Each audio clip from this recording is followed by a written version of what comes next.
Laporan terbaru Stockholm International Peace Research Institute menunjukkan 100 produsen senjata terbesar sedunia terus mencatatkan kenaikan penjualan bahkan di tahun pandemi 2020 saat ekonomi global terkontraksi. Produksi senjata didominasi oleh negara-negara maju untuk kemudian diekspor ke banyak negara terutama negara berkembang. Penjualan oleh 100 produsen senjata terbesar mencapai 531 miliar dolar Amerika Serikat atau lebih dari 7,6 kuadriliun pada tahun 2020. Sekitar 54% dari nilai total tersebut dicatatkan oleh 41 perusahaan senjata asal Amerika Serikat.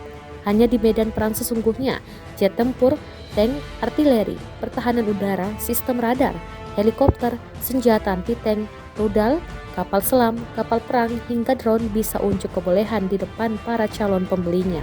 Selain Amerika Serikat, negara produsen senjata terbesar kedua adalah Rusia. Negara beruang putih saat ini tengah melancarkan perang dengan tetangganya yang juga sama-sama negara bekas Uni Soviet, Ukraina. Dikutip dari Al Jazeera pada Sabtu 26 Maret 2022, sebagai negara yang berada di bawah bayang-bayang Amerika Serikat, Rusia sebenarnya cukup mendominasi penjualan senjata dengan pangsa pasar 20% secara global. Rusia mengekspor hampir 90% senjatanya ke 10 negara, alias hanya sedikit senjata produksinya yang dipakai untuk angkatan bersenjatanya sendiri. Pelanggan terbesar senjata besutan Rusia adalah India. New Delhi membeli sekitar 23% senjata Rusia dengan pengeluaran sekitar 6, miliar dolar Amerika Serikat selama 5 tahun terakhir. Menurut data yang dirilis Citi, setengah dari total impor senjata India atau sekitar 49,3% berasal dari Rusia. Cina adalah pembeli persenjataan Rusia terbesar kedua dengan nilai pembelian 5,1 miliar dolar Amerika Serikat selama periode yang sama.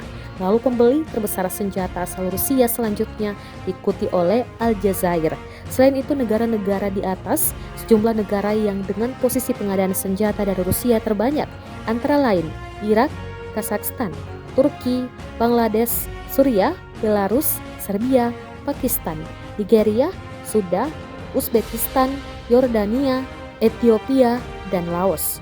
Berikutnya adalah Iran, Armenia, Angola, Qatar, Peru, Myanmar, Bahrain, Nigeria, dan Azerbaijan.